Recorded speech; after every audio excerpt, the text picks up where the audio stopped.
Halo, halo, apa kabar? Assalamualaikum warahmatullahi wabarakatuh. Semoga selalu dalam keadaan sehat walafiat, tetap semangat dan kita kembali lagi berjumpa. Ini edisi yang kedua di hari Sabtu akhir pekan dalam program Off the Record, masih terus bersama kami. Saya Haris Bin Arif.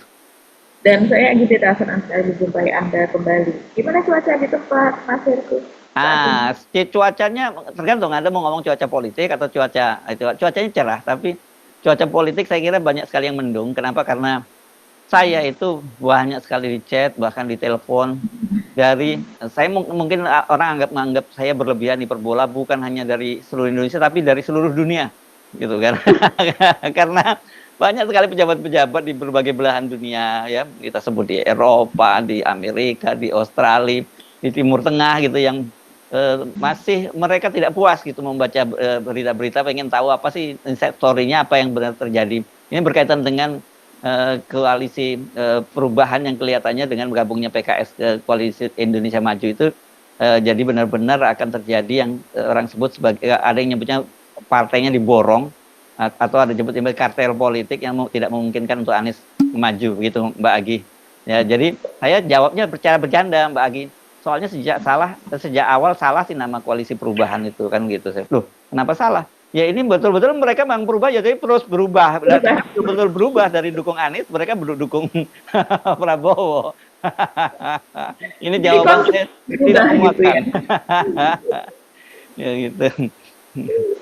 Iya, iya, iya. Tapi mungkin kita sebelum masuk ke situ Mas Herku, ini kan Hmm. sepertinya sekarang sudah makin ini ya, karena katanya akhir pekan ini nih akan diumumkan gitu, segera akan diumumkan baik itu PKS bergabung dengan Hmm. koalisi Indonesia Maju begitu yang kemudian disebut sebagai Kim Plus, begitu juga dengan PKB gitu yang dikatakan oleh Dasko itu bahwa juga Muhaimin nanti akan dalam waktu dekat ini juga akan mengumumkan. Jadi ini memang betul-betul seperti bedol deso gitu ya dari Ya, koalisi perubahan. Ya, betul-betul tapi koalisi yang berubah. Ya. yang konsisten untuk berubah terus gitu. Iya, Nah, iya. tapi sebelum ke situ Mas Hertu, itu kita mungkin ikut berduka cita ya Mas Hertu ya atas musibah yang terjadi di Balikpapan itu. Nah, ini kan akses menuju ke IKN selama ini. Akses Pak Jokowi biasanya itu pesawat kepresidenan itu mendarat di Bandara Seringan Balikpapan dan kemudian melalui jalan darat menuju ke IKN. Tapi kemarin ini pada hari Kamis, karena ini akibat dari terjadinya hujan deras yang sangat deras, begitu ya Mas Epsi, dari sejak pukul 2 pagi katanya, dan itu hingga pagi hari dan hingga siang hari, begitu, sehingga menyebabkan akses jalan dari Balikpapan menuju ke IKN itu macet parah, macet total bisa dikatakan demikian. Sehingga kendaraan-kendaraan yang mau menuju IKN maupun sebaliknya itu tidak bisa bergerak begitu. Dan kemacetan atau banjir begitu yang terjadi di Balikpapan sendiri kalau saya pantau di berbagai media begitu Mas itu juga di medsos itu cukup ini ya cukup parah begitu karena ada 20 titik itu setidaknya itu terjadi banjir di dalam kotanya dengan banjir itu ketinggian ada yang 1 meter, 1,5 sampai 2 meter. Jadi ini Loh, memang bukannya ada jalan tol, Mbak, dan kemudian ada jalan tol bawah laut katanya ke IKN itu. belum Mas Ersu. Oh, belum. Loh, Pak, yang kemarin Pak Jokowi ngebut naik sepeda motor pakai dengan para influencer itu, Mbak. Itu jalan tol yang betulan itu jalan tol beneran gitu ya. Tapi kabarnya jalan tol itu pun kan juga sudah pernah diresmikan gitu. Tapi memang ya seperti kata Mas Yesu waktu itu satu satu jalan tol panjang itu bisa beberapa kali diresmikan. Jadi setiap kali misalnya dibangun berapa kilo diresmikan lagi, berapa kilo Ya, diresmikan lagi, gitu iya, kan. iya. Nah, jadi memang bahkan jalan tol itu kabarnya itu baru akan selesai itu tahun 2030 secara penuh begitu Mas Edu. Kalau Loh, loh, sekarang loh, mungkin loh, loh, tapi loh. Nggak bahaya, ta? Ya, ya. Mas Edu kangen sama Cak Imin tuh kayaknya. Iya, Jadi iya. jadi memang kejadiannya seperti itu begitu Mas Edu. Nah, saat ini yang soal banjir ini tidak hanya banjir ya, tapi juga terjadi tanah longsor begitu. Dan ini memang menurut BMKG sendiri sebetulnya di beberapa wilayah Indonesia ada sekitar 17 provinsi kalau tidak salah itu memang diprediksi akan terjadi kondisi ekstrim begitu ya tentang cuaca begitu. Jadi ini memang harus waspada. Nah, sementara khusus untuk Kalimantan Timur sendiri, itu ternyata memang banyak kabupaten itu yang mengalami cuaca ekstrim seperti ini. Salah satunya adalah Kutai Kertanegara, Kabupaten Kutai Kertanegara, itu sebagian wilayah IKN kan masuk ke sana. Tapi kalau wilayah inti yang saat ini sedang dibangun masuknya ke dalam Kabupaten Penajam Pasir Utara, dan Penajam PPU ini juga masuk ke dalam yang diperingatkan oleh BMKG bahwa akan terjadi cuaca ekstrem berat. Begitu juga dengan Balikpapan. Nah, kemarin Mas Ersu ketika kita mengkontenkan soal pawang hujan atau dukun hujan gitu ya di IKN, itu kan komentar Nah, dari itu dia penyebabnya. Oke, mulai ketahuan nih, oke?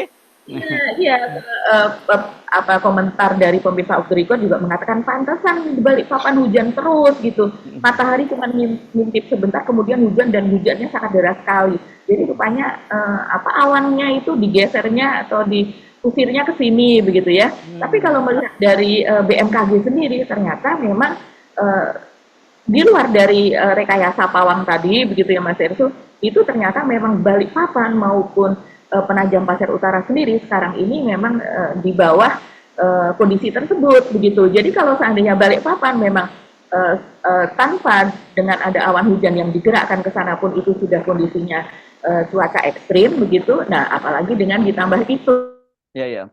Ya, ya memang kalau melawan kondisi alam itu nggak mungkin bisa kita ya seperti tadi itu memang kayak kan ini bukan hanya soal pawangnya ya, sebelumnya juga BRIN juga membuat rekayasa cuaca ya, dan itu kan berarti hujan itu dipindahkan kan. Kalau namanya hujan itu dipindahkan ya pasti dampaknya akan di daerah lain, apalagi kan sekarang musim penghujan juga ya, itu ditambah lagi pengalihan itu ya, ini bukan soal mistik ya, ini tapi soal logikanya saja ya pasti akan terjadi banjir besar di wilayah yang dipindahkan awannya tadi itu gitu Mbak. Mungkin jangan lawan alam lah, nurut aja lah sama alam gitu mestinya ya. Ini pakai rekayasa cuaca di IKN, lupa kalau akses menuju ke IKN itu yang terdampak. Ini seru ya, ini kalau gitu. Ini saya kira pelaksanaan 17 Agustus juga dibayang-bayangi, udah ya Mbak, dibayang-bayangi kalau tidak menyebutkan kegagalan ya ketidaksempurnaan lah nantinya, karena kan mulai hari ini ya tanggal 10 kan pembangunan di IKN itu dihentikan ya proyeknya sementara ya untuk persiapan 17 Agustus gitu. Tadinya saya membayangkan ya mungkin karena macet itu karena banyak proyek-proyek yang di IKN gitu, dan kalau mereka berhenti mungkin akan lancar. Tapi kalau lihat seperti itu ya ini urusannya bukan kepadatan lalu lintas, ya, tapi soal memang ada bencana alam. Tapi kita bisa membayangkan bahwa trafficnya itu dari Kalimantan itu akan luar biasa tinggi karena bandara di IKN kan belum bisa digunakan. Jadi mau tidak mau mereka yang akan ke IKN itu pasti mendaratnya di Balikpapan atau di Samarinda. Tapi traffic yang tinggi kan di Balikpapan, Mbak Agia. Iya, betul sekali Mas Irto. Jadi ini memang jalan tol Balsam, Balikpapan, Samarinda itu sama-sama macetnya gitu ya. Terutama yang menuju IKN ini, apalagi selain itu tadi tanah longsor, banjir, juga ada pohon tumbang. Jadi kalau kita melihat selain Mas Irto mungkin sudah mendengar bahwa Pak Jokowi mengatakan bahwa ya wajar kalau seandainya biaya membengkak ya, dari upacara 17-an itu yang bahkan sekarang ini terancam tidak sempurna atau gagal begitu. Ya, karena itu tadi apa yang terjadi begitu, mungkin manusia melakukan rekayasa seperti itu, tapi alam yang kemudian akan menjawab apakah itu akan berhasil atau tidak begitu kan Mas Hersu. Nah, sekarang ini sudah 1 pekan lagi lah kita perayaan 17-an. Nah, ini kondisi yang seperti terjadi seperti ini juga ramai begitu ya. Sampai tadi pagi ya Mbak ya, masih kemacetan tuh ya?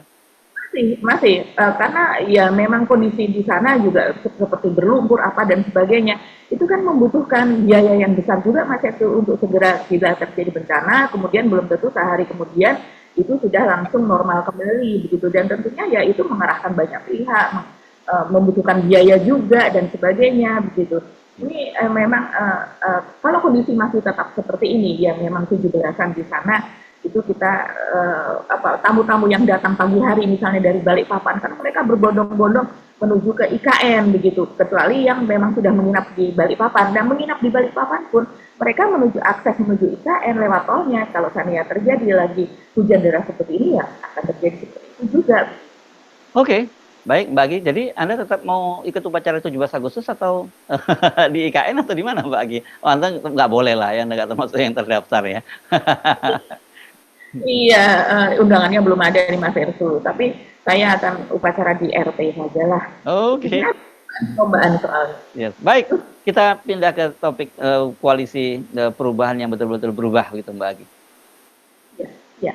Jadi ini memang eh, selama 2-3 hari belakangan ini makin intens gitu kabarnya, dan pertemuan-pertemuan di antara para ketua partai, para petinggi partai itu makin sering terjadi.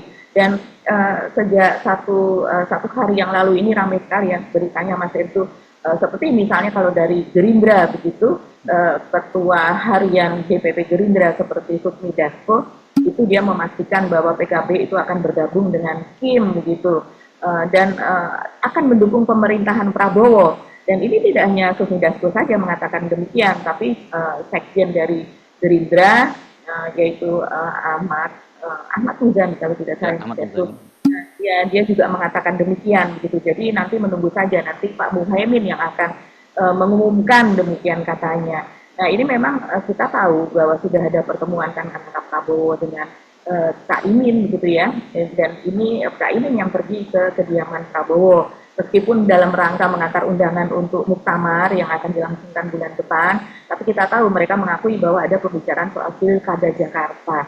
Nah ini tentunya kalau seandainya sudah bergabung dengan Kim Plus, ini dipicu selain karena nantinya kita tidak tahu, belum tahu dari pihak dari pihak PKB sendiri begitu. Jazilul Fawait yaitu waketum dari PKB sendiri mengatakan bahwa mereka mendukung pemerintahan Prabowo, tapi belum menyatakan bahwa akan masuk ke kabinet atau belum sampai ke sana begitu Mas Epsu, tapi yang jelas mendukung pemerintahan Prabowo. Nah ini kalau sudah diumumkan ya pasti ada hubungannya dengan pilkada Jakarta, yaitu soal Anies. Dan Anies pun ketika sekarang Hasto begitu ya mengatakan bahwa dia menemui bahwa memang ada upaya penjegalan untuk Anies gitu ya, jelas ini menuju ke menjadi cagup dari Jakarta. Anies pun juga belakangan yang sebelumnya itu dia mengatakan saya tidak melihat itu, sampai sekarang itu masih sama saja dan sebagainya. Sekarang dia mengatakan I feel you Pak Hasto. Artinya iya saya merasakan perasaanmu, saya mengerti, paham perasaanmu. Rupanya dia juga merasakan hal yang sama begitu. Begitu juga dengan PKS, seperti kata Mas Hersu, PKS ini sepertinya sudah memastikan untuk bergabung dengan Kim, sehingga makanya sebelumnya juga disebutkan bahwa ketika wartawan menanyakan siapa partai yang mana, yang jelas lebih dari satu begitu, bisa 2, bisa 3. Jadi kalau sampai saat ini kita belum mendengar dari Nasdem ya, kepastian dari Nasdem. Tapi kalau dikatakan 2 atau 3, mungkin yang 2 yang sudah pastinya adalah PKS dan PKB. Ya kalau Nasdem soal dukungan mau masuk ke kabinetnya Prabowo Gibran sudah paling awal, Mbak. Kan tidak lama setelah, bahkan sebelum ada pengumuman, sebelum ada keputusan dari Mahkamah Konstitusi yang memenangkan gugatan dari tim 02 kan, begitu KPU menyatakan bahwa pemenangnya pemilu waktu itu Prabowo Gibran kan, Pilpres maksud saya, Pak Prabowo Gibran kan langsung Pak Surya Paloh mengucapkan selamat dan Pak Prabowo mendatangi kantor Nasdem Tower kan begitu, dan pada waktu itu ditanya apakah diajak masuk mengajak masuk Nasdem ke kabinet, Pak Prabowo jawabnya kalau tawaran udah dari dulu katanya kan begitu. Dan tidak lama kan kemudian Pak Surya Paloh bersama petinggi Nasdem juga mendatangi rumah Pak Prabowo di Jalan Kertanegara. Jadi ya makanya menurut saya waktu itu Anda tanya kenapa kok tiba-tiba masih tetap mendukung Anies waktu tanggal 22 kan mengumumkan itu. Saya menduga ini perkembangan terbaru ya, karena melihat satu survei Anies yang sangat tinggi, dan mereka itu pasti kan punya survei semacam itu, dan kemudian ancaman bahwa Kim itu tidak bisa mengajukan calon sendiri karena waktu itu kan Golkar menolak ya, Golkar dan Ridwan Kamil menolak untuk diajukan di Jakarta begitu. Nah peta itu membuat mereka membaca data bahwa ini hanya bisa Anies itu hanya bisa dikalahkan kalau dia tidak ikut, Anies ini tidak mungkin dikalahkan kalau dia bisa dapat tiket gitu. Jadi caranya ya dia harus digergaji tiketnya itu kan gitu. Jadi kalau bagaimana caranya digergaji ya harus semua ditarik ke untuk maju ke untuk bergabung di Kim Plus tadi. Kebetulan PKS sendiri kan juga kemudian dengan sikapnya yang mau memaksakan paket Anies dengan Sohibul Iman itu kan membuat dia kesulitan untuk mendapatkan partner koalisi gitu ya. Jadi ini ketemulah gitu momennya. Dan tanda-tandanya sebenarnya kan PKS sudah masuk angin itu sudah mulai kita baca ketika mereka akhirnya juga mendukung Bobi Nasution setelah sebelumnya menyatakan mendukung, kemudian terus kemudian diralat, akhirnya mendukung juga kan begitu. Sama sebenarnya pencalonan Anies, dan sebenarnya kalau sejak awal PKS ini nggak niat-niat banget kok mencalonkan Anies itu kan, karena jelas bahwa ketika bertemu dengan Anies setelah pengumuman dari KPU yang memutuskan bahwa setelah hasil dari Mahkamah Konstitusi ya Mbak Agi, kan dari hasil Mahkamah Konstitusi itu kemudian diumumkan oleh KPU bahwa calon presiden terpilih dan wakil presiden terpilih itu adalah pasangan Prabowo Gibran. Kan pada waktu itu kan kemudian Pak Prabowo langsung mendatangi PKB, sesungguhnya seperti itu ya. Nah kalau kalau PKS itu tanda-tandanya dengan sudah mengusung Bobi di Medan itu pun sebenarnya sudah kita tahu bahwa ini pas sudah masuk angin. Sementara tadi kalau balik saya ngomong yang agak kepotong nih, saya tadi bicara soal sorry agak bolak-balik soal bahwa tidak serius-serius amat mendukung Anies itu kan sejak awal ketika habis KPU mengumumkan Prabowo dan Gibran sebagai presiden terpilih kan Saihu waktu itu menyatakan ini waktunya bagi Anies untuk balas budi lah, mendukung kader internal PKS. Dan tidak lama kemudian kan diumumkan oleh juru bicara PKS bahwa yang akan diusung adalah Sohibul Iman.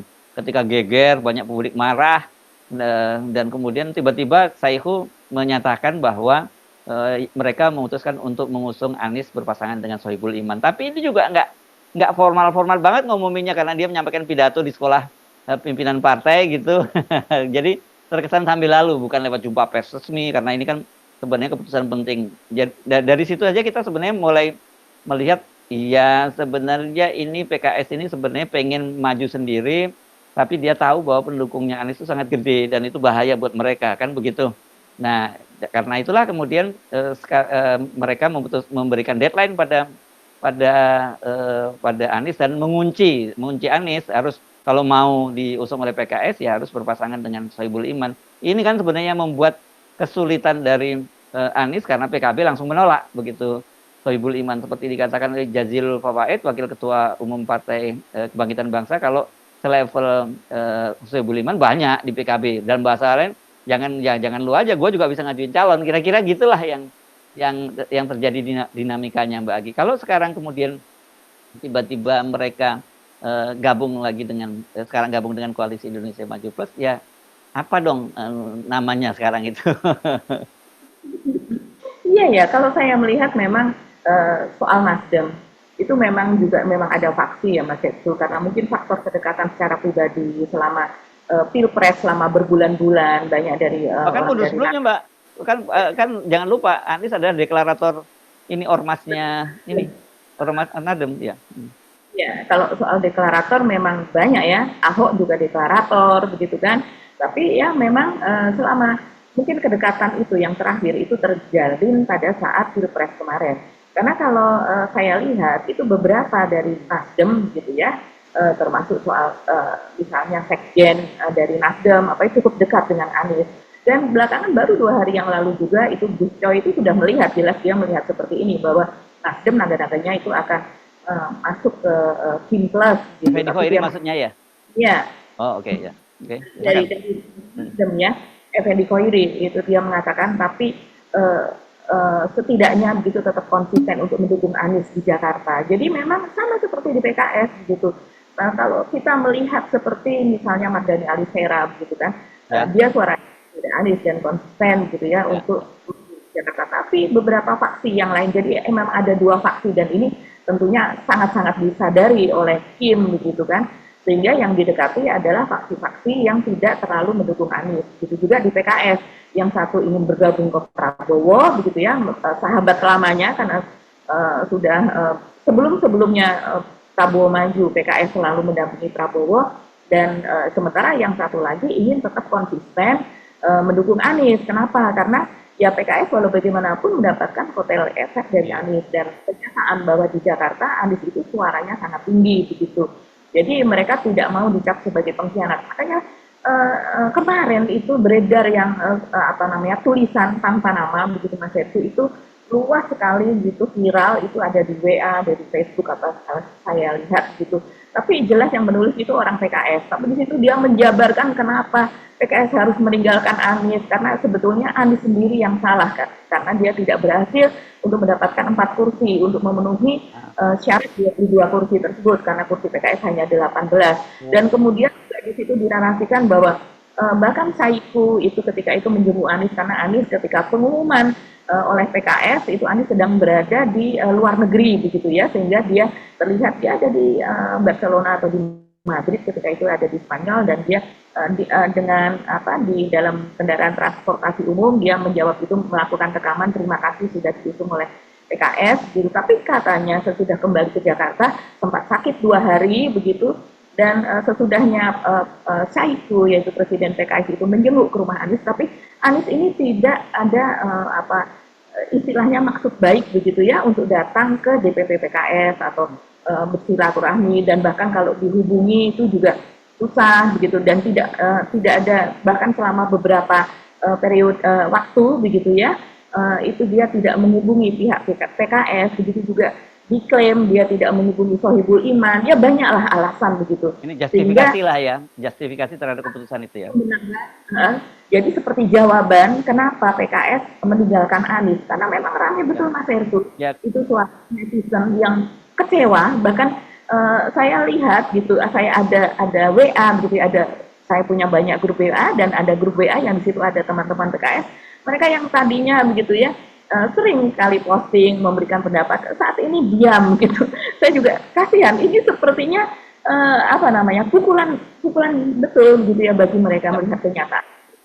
Sebenarnya kalau soal bahwa Anies tidak berhasil mendapatkan partner koalisi padahal sudah diberi karpet merah dengan 18 kursi dari PKS, itu sebenarnya bukan hanya tulisan anonim, Mbak. Itu kan disampaikan langsung oleh para petinggi PKS, mulai dari juru bicaranya Muhammad Khalil menyatakan seperti itu, kemudian Zainuddin Paru, wakil sekjen yang juga sekretaris tim seleksi calon kepala daerah juga menyatakan hal yang sama, yang menyatakan bahwa kita sudah, artinya dalam arti gua udah kasih kesempatan lu untuk gua kasih ini 18 kursi, gua kasih waktu 40 hari, dan lu nggak bisa berhasilkan untuk dapetin 4 kursi aja, ya jangan salahin gua, kira-kira begitu. Dan yang cukup mengejutkan sekarang juga, kemarin juga muncul pernyataan dari ketua DPW PKS Khairuddin ya, yang dia juga ini kan yang pertama kali menyatakan dukungan terhadap Anies itu kan DPW PKS gitu ya, dan DPW PKS itu pasti aspirasi dari para kader di Jakarta, dan padahal pada waktu itu Saiku yang menyatakan bahwa mereka akan mengusung calon kader sendiri gitu. Nah kemarin saya baca Ustadz Khairuddin ini juga udah mulai bicara soal itu, bahwa kira-kira jangan salahin PKS deh, orang kita udah kasih kesempatan gitu.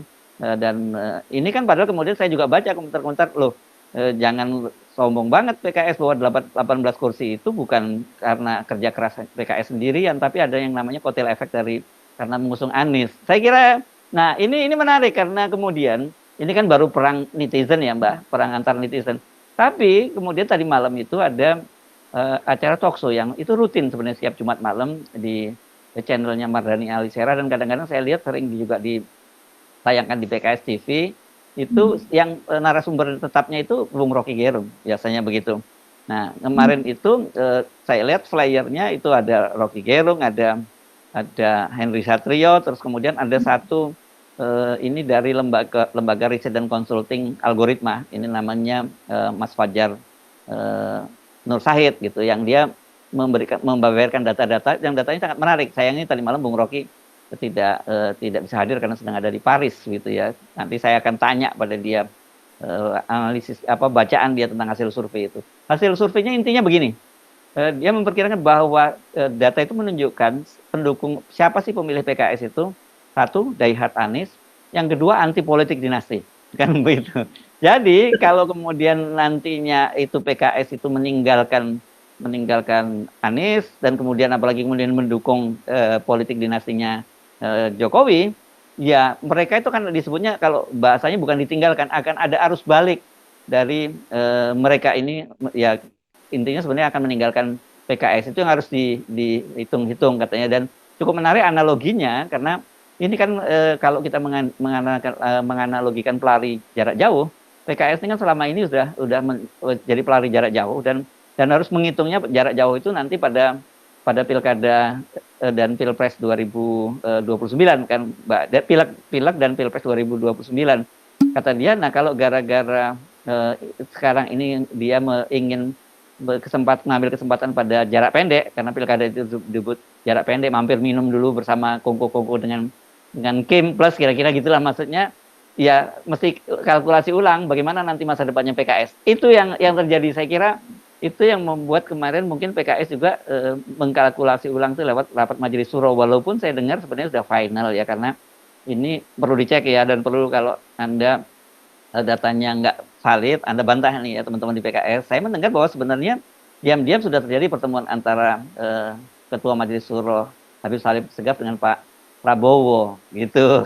Jadi dan itulah sebenarnya makanya kemudian mulai dicicil oleh PKS dengan muncul juru bicaranya menyatakan itu, kemudian dari tim seleksi calon kepala daerah ngomong seperti itu, dan kebelakangan DPW PKS Jakarta juga menyampaikan hal itu. Gitu, itu yang mesti itu soal pilihan bagi PKS, apakah mau gabung di koalisi Indonesia Maju Plus atau tetap di luar gitu. Nah, karena ada dampaknya dua Mbak, kalau tadi Anda sebut.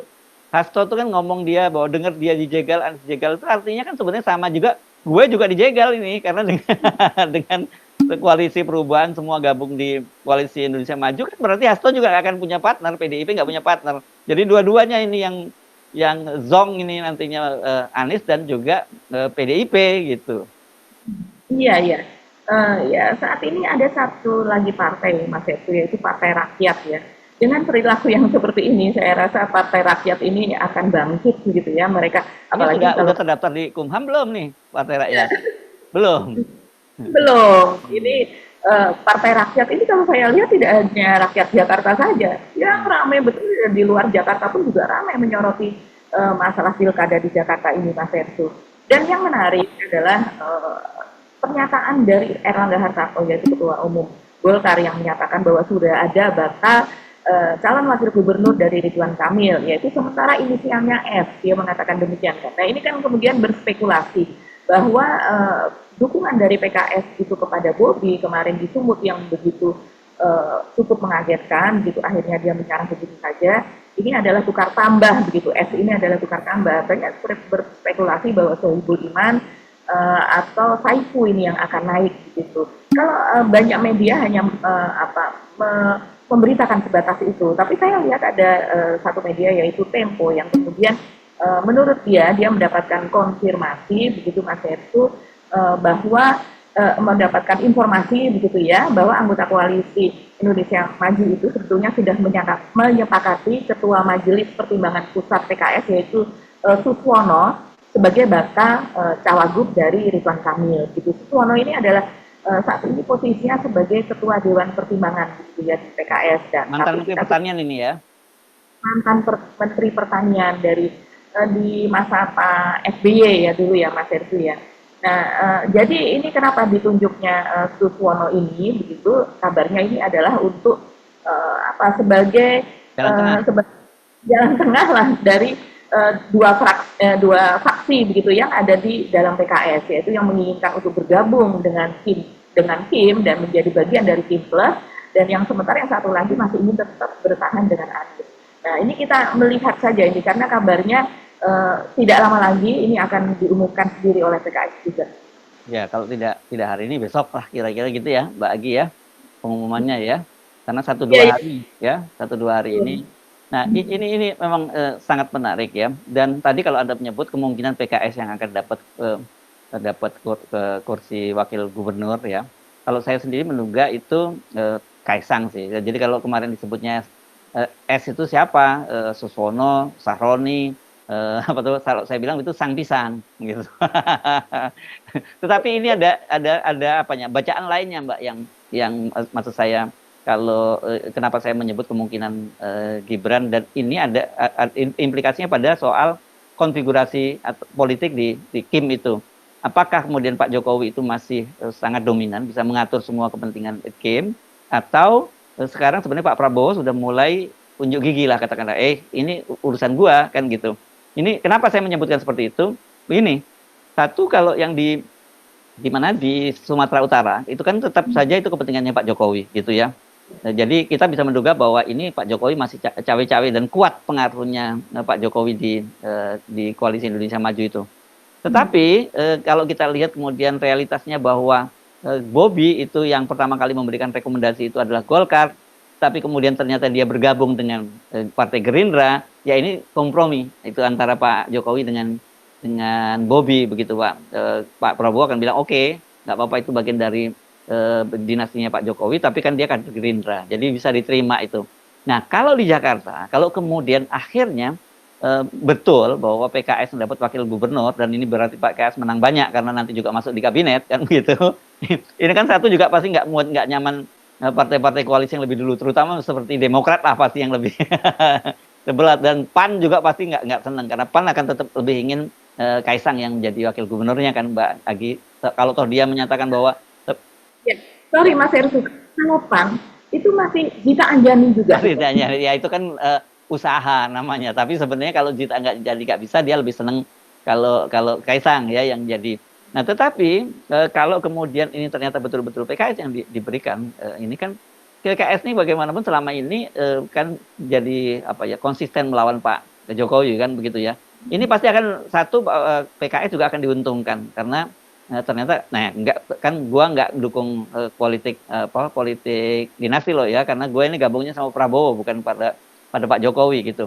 Tetapi ini berarti kalau PKS diberikan berarti itu sinyalnya Pak Prabowo udah mulai keluar dari bayang-bayangnya Pak Jokowi karena gitu dia menolak Kaisang untuk di situ. Tetapi kalau kemudian ternyata tetap Kaisang, ya berarti kita konfirmasi bahwa Pak Prabowo masih dalam kendali penuh dari Pak Jokowi. Itulah kira-kira petanya Mbak Agi. Iya, iya, iya. Jadi memang masih ada cabang-cabang yang masih ada berbagai Yes. kemungkinan yang akan terjadi dan semuanya itu menghitung apa yang menjadi keputusan pada saat ini itu akan berpengaruh terhadap kontestasi Iya. 2029 nanti yang akan datang begitu kan. Apalagi ini untuk di Jakarta begitu Mas Hersu. Dan yang menarik ini kita jangan lupa Mas Hersu, semuanya ini terpotret gitu ya di media sosial, itu yang paling mudah. Bagaimana penerimaan dari warga Jakarta terhadap kedatangan Ridwan Kamil itu di Jakarta. Ini menarik sekali begitu, terutama soal Persib dan Persija begitu ya. Oh, ya lucu itu lucu ya. Speaking begitu kan.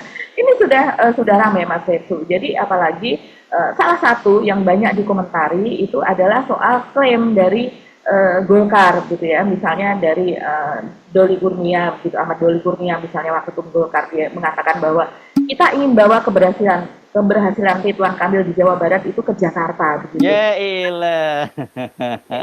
Oke. Oke. Ya. Oke, Mbak Agi, kalau concern saya sebenarnya paling penting itu mesti dijaga zebra cross. Kalau jadi Ridwan Kamil jadi gubernur di Jakarta itu kan jadi catwalk baru dari Ridwan Kamil. Oke, Mbak Agi. Kita mesti akhiri perbincangan kita kali ini ya, Mbak Agi. Jangan terlalu serius pada hari akhir pekan. Sampai ketemu lagi. Saya Heru Benarif. Dan saya Agi Beta, terima kasih atas perhatian Anda. Tetap salam 0%. Wassalamualaikum warahmatullahi wabarakatuh.